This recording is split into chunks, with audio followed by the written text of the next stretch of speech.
ഇടയ്ക്കിടയ്ക്ക് സമുദ്രാതിർത്തി ലംഘിക്കുക, അതുപോലെ തന്നെ മറ്റുള്ളവരുടെ കടലുകളിൽ സഞ്ചരിക്കുക എന്നുള്ളത് ചൈനീസ് കപ്പൽ പടയുടെയും അതുപോലെ തന്നെ അവിടുത്തെ കപ്പലുകളുടെയും ഒരു പതിവ് പരിപാടിയാണ്. ജപ്പാൻ തീരത്തും തൈവാൻ തീരത്തും ഇത് പതിവായിട്ട് നമ്മൾ കാണുന്ന. ഒരു പക്ഷേ ഇന്ത്യ സമുദ്രത്തിലും ഇത് തന്നെ നടന്നുകൊണ്ടിരിക്കുന്നു. പക്ഷേ ഇന്ത്യ പ്രതിരോധിക്കാറുണ്ട്. സാധാരണ ജപ്പാൻ അങ്ങനെ പ്രതികരിക്കാറില്ല. പക്ഷേ ഇപ്രാവശ്യം അതിർത്തി കടന്നു എന്നൊരു കപ്പൽ അവർ പിടിച്ചങ്ങ് കെട്ടി അവരങ്ങ് കൊണ്ടു. അപ്പോൾ അതുകൊണ്ട് ചൈനയും ജപ്പാനും തമ്മിൽ ഉള്ള ബന്ധം വളരെ വഷളായിരിക്കുകയാണ്. എന്തായിരിക്കും ഇതിൻ്റെ ഒരു ഫോളോ ഔട്ട് അല്ലെങ്കിൽ അനന്തരം സംഭവിക്കുക? അതായത് ഈസ്റ്റ് ചൈന സീയിലൂടെ വന്ന ഒരു കപ്പൽ, ഇത് ചിലപ്പോൾ ഒരു മത്സ്യബന്ധന കപ്പലാണെന്ന് വേണമെങ്കിൽ പറയാം. ഈ കപ്പലാണ് പതുക്കെ ജപ്പാന്റെ സമുദ്രാതിർത്തി കടന്ന് ചെന്നേക്കുന്നത്. ഈ ജപ്പാന്റെ സമുദ്രാതിർത്തി കടന്ന് ചെന്നു എന്നതിനപ്പുറത്തേക്ക് അത് എക്സ്ക്ലൂസീവ് എക്കണോമിക് സോൺ എന്ന് ജപ്പാൻ കരുതുന്ന ഒരു മേഖലയിലേക്കാണ് ചെന്നത്. സ്വാഭാവികമായിട്ടും തങ്ങളുടെ അതിർത്തിയിലേക്ക് വരുന്ന ചൈനയുടെ ഒരു കപ്പലിനെ അവർ തടഞ്ഞു നിർത്താൻ ശ്രമിച്ചു. പക്ഷെ ആ കപ്പൽ നിൽക്കുന്നില്ല. കപ്പൽ വളരെ വേഗത്തിൽ ഓടിച്ചു പോവുകയാണ് ചെയ്യുന്നത്.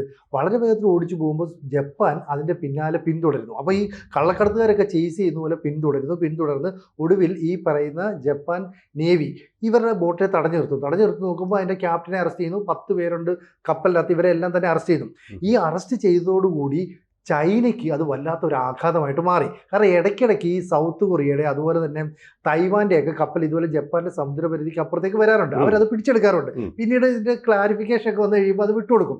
ഇവിടെ 2022 ശേഷം ചൈനയുടെ ഒരു കപ്പലിനെ പോലും ജപ്പാൻ പിടിച്ചിട്ടില്ല. കാരണം ചൈനയും ജപ്പാനും തമ്മിൽ ഏഷ്യയിലെ പരമ്പരാഗത വൈരികൾ തന്നെയാണ് എത്രയോ കാലമായിട്ട്.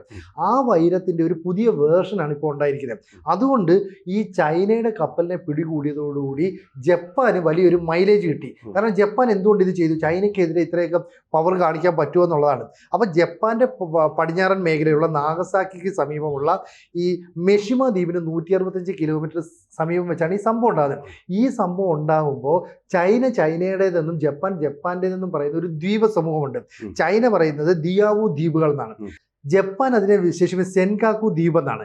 ഈ സ്ഥലം എന്ന് പറയുന്നത് പ്രധാനപ്പെട്ട മത്സ്യബന്ധന മേഖല കൂടിയാണ്. കൂടാതെ അവിടെ ഈ പറയുന്ന വാതകത്തിൻ്റെയൊക്കെ പ്രകൃതിവാതകത്തിൻ്റെയൊക്കെ വലിയ ശേഖരമുണ്ട്. ഇതിനപ്പുറത്തേക്ക് ലോകത്തെ പല രാജ്യങ്ങളും അവരുടെ വ്യാപാര കപ്പലുകൾ കടന്നു പോകുന്ന പാതയാണ്. അപ്പോൾ ആ മേഖലയിൽ ചൈനയ്ക്ക് ഒരു ആധിപത്യം ഉറപ്പിക്കുക എന്ന ലക്ഷ്യത്തോടു കൂടിയാണ് ജപ്പാനിലേക്ക് കടന്നു കയറുന്നത്. അപ്പോൾ ഈ ജപ്പാൻ പറഞ്ഞത് ഞങ്ങൾ അവിടെ നിർത്താൻ പറഞ്ഞിട്ട് എന്തുകൊണ്ടാണ് ചൈന കപ്പൽ നിർത്തുന്നില്ല? അങ്ങനെ നിർത്തുന്നില്ലെങ്കിൽ അതിനകത്ത് ചാര ഉപകരണങ്ങൾ ഉണ്ടായേക്കാം. വലിയൊരു ആരോപണമാണ്. മാത്രമല്ല ഈ ബീജിങ്ങിൽ ഇപ്പോൾ ഈ പറയുന്ന ബീജിങ്ങും ടോക്കിയും തമ്മിലുള്ള ബന്ധത്തിൽ വലിയ വിള്ളൽ ഉണ്ടാക്കാവുന്ന ഒരു പ്രസ്താവനയാണ്. ഇതുകൂടാതെ തൈവാനിലേക്ക് ചൈന ചില നീക്കങ്ങളൊക്കെ നടത്തുന്നുണ്ട്. അപ്പോൾ ജപ്പാന്റെ പ്രധാനമന്ത്രി പറഞ്ഞിട്ടുണ്ട്, തൈവാനിലേക്ക് എന്തെങ്കിലും ഒരു നീക്കം നടത്തിയാൽ ഞങ്ങൾ അവിടേക്ക് ഒരു സൈനിക നടപടി പോലും നടത്തിയേക്കാം. അതായത് സനെ തകായിച്ചി എന്ന് പറയുന്ന അവരുടെ പ്രധാനമന്ത്രിയുടെ പ്രസ്താവന അവരെ വല്ലാതെ പ്രകോപിതരാക്കി. എന്നിട്ട് പറയുന്നു, മുമ്പ് നിങ്ങൾ എങ്ങനെയായിരുന്നോ ഈ തൈവാനെ കണ്ടിരുന്നത്, സമാധാനപരമായിട്ട് പ്രശ്നമൊക്കെ പരിഹരിക്കാനാണെങ്കിൽ ഞങ്ങൾ കൂടെ നിൽക്കും, അല്ലെങ്കിൽ ഞങ്ങൾ അതിനെ എതിർക്കും എന്നുള്ള രീതിയിലാണ്. അപ്പോൾ സനെ തകായിച്ചിയുടെ ഈ നിലപാട് ചൈനയ്ക്ക് വലിയ പ്രകോപനം ഉണ്ടാക്കി. ചൈന അവിടുത്തെ ജപ്പാന്റെ അംബാസഡറെ വിളിച്ചു വരുത്തി തങ്ങളുടെ പ്രതിഷേധം, പ്രകോപനം അവരെ അറിയിക്കുകയും ചെയ്തു. ഇതാണോ ഒരു പ്രശ്നം എന്ന് പറയുന്നത്? ഇനി ഈ പ്രശ്നത്തിൽ ഒരു കാര്യം, ചൈന തകാച്ചിയുടെ രണ്ടാം കൂടെ കുറച്ചുകൂടെ സ്ട്രോങ് ആയിരിക്കുന്നു. അതെ, ചൈനയെ ഇപ്പൊ അവർ നേരിടുന്നത് കുറച്ചുകൂടെ ഒരു സ്ട്രെങ്തിന്റെയും കോൺഫിഡൻസിന്റെയും പൊസിഷനിൽ നിന്നാണ്. അതിന്റെയാണ് ഈ റിയാക്ഷൻ എന്ന് വേണമെങ്കിൽ നമുക്ക് വായിച്ചെടുക്കാം. അത് വലിയ പ്രശ്നം ഉണ്ടാക്കുന്നത് അറിയാം. ഇപ്പം നിലവിൽ പശ്ചിമേഷ്യയിൽ യുദ്ധം അവസാനിക്കുന്നില്ല. ഉക്രൈൻ റഷ്യയും തമ്മിലുള്ള വാർ ഇപ്പോഴും തുടർന്നുകൊണ്ടിരിക്കുന്നു.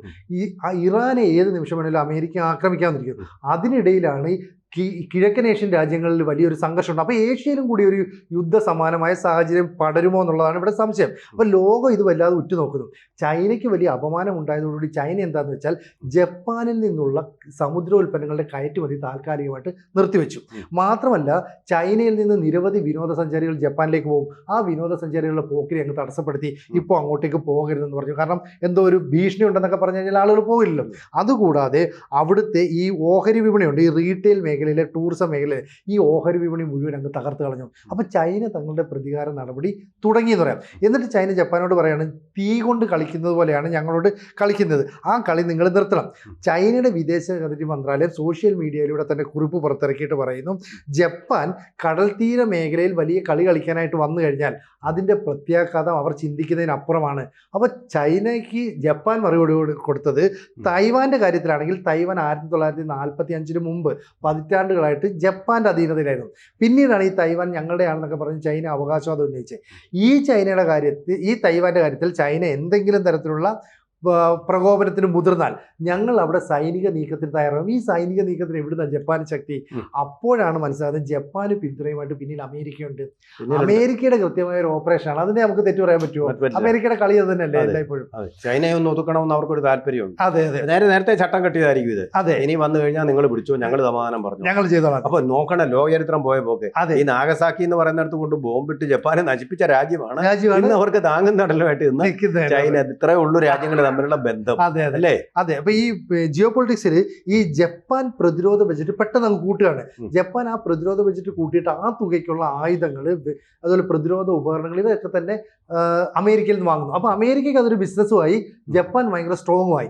ഇത്തരം പ്രതിരോധ ഉപകരണങ്ങളൊക്കെ വാങ്ങുന്നതുകൊണ്ട് ഞങ്ങൾക്ക് എന്തിനും ശക്തി ഉണ്ടെന്ന് ഇവർ തെളിയിക്കുകയാണ്. അപ്പോൾ സമുദ്രത്തിലെ ചൈനയുടെ ആധിപത്യം എന്ന് പറയുന്നത് എപ്പോഴും ഭീഷണി ഉയർത്തുന്നതാണ്. അത് ഇന്ത്യക്ക് മനസ്സിലായിട്ടുണ്ട്. അതുകൊണ്ടാണ് അമേരിക്ക ക്വാഡ് സഖ്യം രൂപീകരിച്ചത്. ഈ ക്വാഡ് സഖ്യത്തിൽ ഇന്ത്യയുണ്ട്, ജപ്പാനുണ്ട്, ഓസ്ട്രേലിയ ഉണ്ട്, അമേരിക്ക ഉണ്ടല്ലോ. അപ്പോൾ ഈ സഖ്യം ശക്തമായി നിൽക്കുന്നതുകൊണ്ട് ഇന്ത്യ ഏത് നിലപാട് സ്വീകരിക്കുമെന്നാണ് ചൈന ഉറ്റുനോക്കുന്നത്. അല്ല, ഇപ്പൊ ക്വാഡ് ഒന്നുകൂടെ ഉഷാറാക്കണം, എന്നിട്ട് അതിന്റെ ശക്തി പിന്നെ എന്താ പറയുന്ന പൂർവാധികം ശക്തിയോടെ മുന്നോട്ട് പോകണമെന്ന് അമേരിക്ക നിർദ്ദേശിച്ചിട്ടുണ്ട് ഇന്ത്യ ഈ കരാറിന്റെ സമയത്ത്. അത് ഇന്ത്യ സമ്മതിച്ചിട്ടുമുണ്ട്. അപ്പൊ ആ രീതിയിലായിരിക്കും ഇനി ഡീൽ നടക്കുന്നത്. ക്വാഡ് രാഷ്ട്രങ്ങളിൽ ചൈനയ്ക്കെതിരായിട്ടുള്ള ഒരു പ്രതിഷേധത്തിന് അടുത്ത അവരുടെ സബ്മിറ്റിൽ ഉണ്ടാവുമെന്ന് നമുക്ക് കരുതാവുന്നതാണ്. തീർച്ചയായിട്ടും ക്വാഡിന്റെ ബലം ഉള്ളതുകൊണ്ട് ജപ്പാനെ തൊടാൻ ചൈനയ്ക്ക് അല്പം ഭയം ഉണ്ടാവും. അപ്പൊ ഡെറ്ററന്റ് നിലനിൽക്കും. യുദ്ധത്തിലേക്ക് എസ്കലേറ്റ് ചെയ്യില്ല എന്നുള്ളതാണ് എൻ്റെ ഒരു. പക്ഷെ യുദ്ധത്തിലെത്തില്ലെങ്കിൽ ഒരു സമുദ്രത്തിലെ ഒരു പറയുന്നത് എന്താ പറയുന്നത്, ഈ നയതന്ത്രത്തിൽ വലിയ വിള്ളലുണ്ടായി എന്ന് പറയുന്നാൽ ബന്ധം കൂടുതൽ വഷളാകുന്ന ഇരു രാജ്യങ്ങൾക്ക് നല്ലതല്ല. മാത്രവുമല്ല ഈ കപ്പലിൽ ചാര ഉപകരണങ്ങൾ ഉണ്ടായിരുന്നു എന്ന് ഞങ്ങൾക്ക് സംശയമുണ്ടെന്ന് ചൈനയ്ക്ക് നേരെ ജപ്പാൻ ഒരു ആരോപണം ഉന്നയിച്ചു. ഇത് ഇന്ത്യക്ക് അറിയാം. കാരണം ഇന്ത്യ എവിടെയെങ്കിലും ഇപ്പൊ ബ്രഹ്മോസിന്റെ പരീക്ഷണം നടത്തുന്നു, അല്ലെ മറ്റു മിസൈൽ പരീക്ഷണം നടത്തുന്നു, ആ സമയത്ത് ചൈനയുടെ ഈ പര്യവേഷണ കപ്പലുകൾ വരും. എന്നിട്ട് പറയും ഞങ്ങൾ കടൽ പര്യവേഷണം നടത്തുകയാണ്, ഞങ്ങൾ കാലാവസ്ഥാ വ്യതിയാനത്തെ കുറിച്ച് പഠിക്കാൻ വന്ന. സത്യത്തിൽ അത് ചാര ഉപഗ്രഹങ്ങളും അല്ലെ ചാര കപ്പലുകളാണ്. ഇന്ത്യയുടെ നീക്കങ്ങൾ, ഇന്ത്യയുടെ പരീക്ഷണങ്ങളൊക്കെ ശ്രദ്ധിക്കാൻ പറ്റാം. അതുകൊണ്ട് ഇന്ത്യക്ക് ഈ നീക്കം അറിയാം. ഇവിടെ ഷീ ജിൻപിങ് ചിന്തിക്കുന്നത് ഇന്ത്യ എന്ത് നിലപാട് സ്വീകരിക്കുമെന്നാണ്. ഇതിനിടയിൽ കഴിഞ്ഞ ദിവസം ഒരു സംഭവം ഉണ്ടായത്, അതായത് നമ്മുടെ വടക്കിഴക്കൻ സംസ്ഥാനങ്ങളിലെ ദിബ്രുഗഡ് ജില്ലയിൽ ഇന്ത്യൻ പ്രധാനമന്ത്രി അസമില് നരേന്ദ്രമോദി വന്ന് ഒരു യാത്രാ വിമാനത്തിൽ റോഡിൽ ഇറങ്ങുകയാണ്. ദേശീയപാതയിൽ ഇറങ്ങിയതിന് ശേഷം അവിടെ നിന്ന് സുഖോയ് വിമാനവും അതുപോലെ തന്നെ നമ്മുടെ ഇപ്പം ഫ്രാൻസുമായിട്ട് കരാറിൽ ഏർപ്പെട്ടിരിക്കുന്ന വിമാനം, അപ്പൊ റഫേൽ വിമാനം, ഇതെല്ലാം അവിടെ നിന്ന് പറന്നു പൊങ്ങി. ഇത് കൃത്യമായി പറഞ്ഞാൽ ചൈനയുടെ അതിർത്തിയിൽ നിന്ന് 100 കിലോമീറ്റർ ദൂരെ. അതായത് ഏതെങ്കിലും തരത്തിലൊരു സംഘർഷം ഉണ്ടായാൽ ക്വാഡ് സഖ്യത്തിലെ ഒരു പ്രതിനിധിയായ ഇന്ത്യ ജപ്പാൻ അനുകൂലമായ നിലപാട് എടുക്കുമോ എന്നുള്ള കാര്യം ഷീ ജിൻപിങ് ഉറ്റുനോക്കുന്നുണ്ട്. ഇന്ത്യയുമായിട്ട് ഈ ഓപ്പറേഷൻ സിന്ദൂർ നടന്ന സമയത്ത് പാകിസ്ഥാനെ പരോക്ഷമായി പിന്തുണച്ചു. എന്നതിനപ്പുറത്തേക്ക് പ്രത്യക്ഷമായിട്ട് ചൈന നിലപാടെടുത്തില്ല. കാരണം ഇന്ത്യ എന്ന് പറയുന്ന ഒരു വൻ ശക്തിയാണ്. കൂടുതൽ കളിക്കാൻ പോയാൽ നമുക്കും പണി കിട്ടും എന്നുള്ളൊരു ധാരണ ചൈനയ്ക്കുണ്ട്. വേറൊരു പണിയും കൂടെ നമ്മൾ അവിടെ കൊടുക്കുവാണ്. ഉദ്ഘാടനം ചെയ്തു ഇപ്പൊ മോദി പോയപ്പോ. അതായത് ബ്രഹ്മപുത്ര നദിക്ക് അടിയിൽ കൂടി റെയിൽ പാതയും അതുപോലെ തന്നെ റോഡും ഒരു പാലം. ജന്മത്ത് അതിലൂടെ സൈനിക വിമാനം പോയാൽ ചൈനയ്ക്ക് കണ്ടുപിടിക്കുക. അവരുടെ റഡാറിനും കഴിയില്ല, കപ്പലിനും കഴിയില്ല. ചൈനയുടെ ഈ സൂക്കേട് എന്ന് പറയുന്നത് കടലിൽ കൂടി മാത്രമല്ലല്ലോ, കരയിൽ കൂടിയുണ്ട്. ഇന്ത്യൻ അതിർത്തിയിലേക്ക് അരുണാചൽ പ്രദേശിന് അധിനിവേശം ചെയ്യാൻ വേണ്ടിയൊക്കെയുള്ള ശ്രമങ്ങളുണ്ട്. ഒരു എക്സ്പാൻഷനിസ്റ്റ് കൺട്രിയാണ് അതെന്ന് പറയുന്നതിനകത്ത് വലിയ തെറ്റൊന്നുമില്ല. ഇപ്പൊ ഇന്ത്യ എന്ത് നിലപാടെടുക്കുന്നത് വളരെ. ഇപ്പൊ ഇന്ത്യയുടെ യുദ്ധവിമാനം 100 കിലോമീറ്റർ അകലെയുള്ള ഒരു സ്ഥലത്ത് വന്ന് നിൽക്കുന്നു. ചൈനയുടെ കപ്പലിനെ ജപ്പാൻ പിടികൂടുന്നു. ജപ്പാന് പിന്തുണയായിട്ട് അമേരിക്ക പുറകിൽ നിൽക്കുന്നു. അങ്ങനെയാണെങ്കിൽ കടലിലെ ഏറ്റവും വലിയ നാവിക ശക്തികളിലൊന്ന് ചൈന തന്നെയാണ്. ആ ചൈന തങ്ങളുടെ യുദ്ധക്കപ്പലുകളുമായിട്ട് ജപ്പാനെ വളയാനുള്ള സാധ്യത തള്ളിക്കളഞ്ഞുകൂടാ. കാരണം അവരെ സംബന്ധിച്ച് തൈവാൻ പിടിക്കുക എന്നുള്ളത് പ്രഖ്യാപിത ലക്ഷ്യമാണ്. ഈ തൈവാനെ പിടിക്കാത്തത് തൈവാൻ എല്ലായ്പ്പോഴും അമേരിക്ക പിന്തുണ നൽകുന്നതുകൊണ്ടാണ്. ഇനി ജപ്പാൻ ഹിരോഷിമയിലും നാഗസാക്കിയിലും ബോംബിട്ട് ആ രാജ്യത്തെ തകർത്തതിന് ശേഷം അവരെ പിന്നീട് വലുതാക്കി ഉയർത്തിക്കൊണ്ട് വന്നത് അമേരിക്കയാണ്. അമേരിക്കൻ സൈനികർ ഇന്നും ജപ്പാനിൽ സേവനം അനുഷ്ഠിക്കുന്നു. എന്നിട്ട് ശമ്പളവും മേടിക്കുന്നുണ്ട്. അവരെ ആ നാട്ടിൽ നിന്ന് പൈസ മേടിക്കുന്നു. അപ്പോൾ ഈ തന്ത്രത്തിൽ ഈ ജിയോ പൊളിറ്റിക്സ് ആകെ കൂടെ കലങ്ങി മറിയാണ്. അങ്ങനെ കലങ്ങി മറിഞ്ഞാൽ ഇന്ത്യൻ യുദ്ധവിമാനങ്ങൾ ചൈനയുടെ അതിർത്തിയിൽ വരെ എത്തുന്നു. അമേരിക്ക ജപ്പാന് പിന്തുണയുമായിട്ട് എത്തുന്നു. നിങ്ങൾ തായ്വാനെ ആക്രമിച്ചാൽ ഞങ്ങൾ സൈനിക നടപടി നടത്തുമെന്ന് ജാപ്പനീസ് പ്രധാനമന്ത്രി തന്നെ നേരിട്ട് പറയുന്നു. ഇത് ചൈനയെ വല്ലാതെ അലോസരപ്പെടുത്തുന്നുണ്ട്. അതുകൊണ്ട് ചൈന സമുദ്ര മേഖലയിൽ ഏതെങ്കിലും തരത്തിലുള്ള ഒരു നീക്കം നടത്താനുള്ള സാധ്യത തള്ളിക്കളയുണ്ട്. കാരണം സാഹചര്യം അത്രയും നല്ല ശക്തിയുണ്ട്. ഈ ശക്തി ഉള്ളത് കൊണ്ടാണ് അമേരിക്ക ഇന്ത്യയെ കൂട്ടുപിടിച്ച് ക്വാഡ് സഖ്യം ഉണ്ടാക്കിയത് തന്നെ. അങ്ങനെയുള്ള ചൈനയുമായിട്ട് ഇപ്പോൾ ഇന്ത്യക്ക് നല്ല ബന്ധമാണ്. നമ്മൾ അനാവശ്യമായ പ്രകോപനത്തിനൊന്നും പോകുന്നില്ല.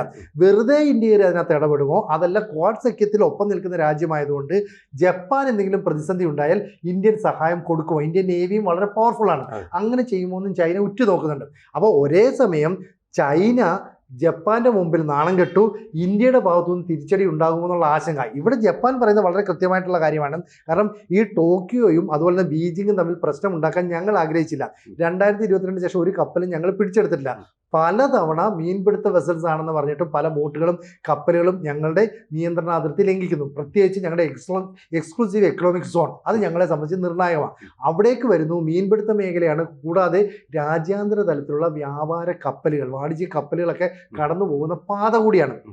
അവിടെ വന്നൊരു പ്രശ്നം ഉണ്ടാക്കുന്നത് ഞങ്ങൾക്ക് ഈ സമുദ്രാതിർത്തിയിൽ ആധിപത്യമുണ്ടെന്ന് ജപ്പാനെ ബോധ്യപ്പെടുത്താനാണ്. അതിനുള്ള പണിയല്ല ചൈന ഇപ്പൊ ജപ്പാൻ തിരിച്ചു കൊടുത്തിരിക്കുന്നത്. അത് നല്ല എന്ന് മാത്രമല്ല, ഇപ്പോൾ ഇറാന്റെ വൈസ് പ്രസിഡന്റ് പറഞ്ഞിരിക്കുകയാണ്, ഞങ്ങൾ ചർച്ചയ്ക്ക് തയ്യാറാണ്, വിട്ടുവീഴ്ചയ്ക്ക് ഞങ്ങൾക്ക് എതിരെയുള്ള പ്രതിരോധം പിൻവലിച്ചാൽ മതി, ഞങ്ങൾ ചർച്ചയ്ക്ക് തയ്യാറാണ്. അത്രയും വരെ വന്നതോടുകൂടി ഹോർമൂസ് കടലിൽ ഇപ്പോൾ USS ജെറാർഡ് ഫോർഡിന്റെയും അതുപോലെ തന്നെ എബ്രഹാം ലിങ്കന്റെയും ആവശ്യമില്ലാതെ വന്നിരിക്കുക. ജപ്പാനെ എങ്ങാനും തൊട്ട് കഴിഞ്ഞാൽ ഈ രണ്ട് ലോകത്തിലെ തന്നെ ഏറ്റവും വലിയ യുദ്ധക്കപ്പലുകളും അങ്ങ് ചൈനീസ് സമുദ്രത്തിലെത്തും, കിഴക്കൻ ചൈന സമുദ്രത്തിലെത്തും എന്നുള്ള കാര്യത്തിൽ ഒരു സംശയവുമില്ല. ആ പേടി ചൈനയ്ക്ക് കാണും. ആ പേടി ഉള്ളതുകൊണ്ടാണ് തൈവാൻ ഇപ്പോൾ ചൈനയുടെ ഭാഗമാകാത്തത്. അതുകൊണ്ട് തന്നെയാണ് എനിക്ക് തോന്നുന്നത് ജപ്പാനെതിരെ ചൈന ഇപ്പോൾ ആക്രമിക്കാൻ സാധ്യത. എന്തെങ്കിലും തരത്തിലുള്ള പ്രകോപനം ജപ്പാനെതിരെ വരാൻ വേണ്ടിയിട്ട് ചൈനീസ് യുദ്ധക്കപ്പലുകൾ നിരന്നിട്ടുണ്ടെങ്കിൽ അമേരിക്കൻ യുദ്ധവിമാനങ്ങൾ പറന്നിറങ്ങുന്ന സമയം വളരെ കുറഞ്ഞ കാലയളവിനുള്ളിൽ നമുക്ക് കാണാൻ പറ്റും. എന്ന് പറഞ്ഞാൽ ജപ്പാനെ സംരക്ഷിക്കാൻ വേണ്ടി അമേരിക്ക തങ്ങളുടെ സർവ്വ ആയുധങ്ങളുമായിട്ട് ഇറങ്ങും. കാരണം ആത്യന്തികമായിട്ട് ചൈനയും ജപ്പാനും തമ്മിലും പ്രശ്നമുണ്ട്. ചൈനയുടെ വളർച്ചയിൽ അമേരിക്കയ്ക്ക് അസൂയയും ദേഷ്യവും. അതുകൊണ്ട് ജിയോ പൊളിറ്റിക്സിൽ കാര്യങ്ങൾ എങ്ങനെ കലങ്ങി മറിയും എന്നുള്ളത് നമുക്ക് കാത്തിരിക്കാം. കൂടുതൽ വാർത്തകളും വിശേഷങ്ങളും നിങ്ങളിലേക്ക് എത്താൻ ABC മലയാളം സബ്സ്ക്രൈബ് ചെയ്യുക, ബെൽ ബട്ടണും അമർത്തുക.